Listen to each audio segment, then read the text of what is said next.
Service in Mount Holly, New Jersey has issued a severe thunderstorm warning for Hunterdon County in northwestern New Jersey, southern Morris County, south central Warren County in northwestern New Jersey, Somerset County, Middlesex County, north central Bucks County in southeastern Pennsylvania until 6:15 p.m.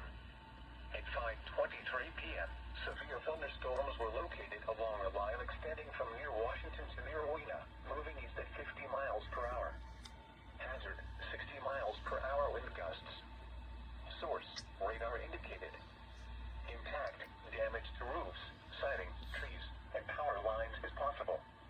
Locations impacted include New Brunswick, Perth Amboy, Morristown, Somerville, Somerset, Edison, Old Bridge, East Brunswick, Bridgewater, South Brunswick, Sayreville, North Brunswick, Carteret, Madison, Middlesex, Bound Brook, Manville, Chatham, Methuen, and Washington. This includes the following highways: New Jersey Turnpike between exits 10 and 12. Interstate 78 in New Jersey between mile markers 9 and 42.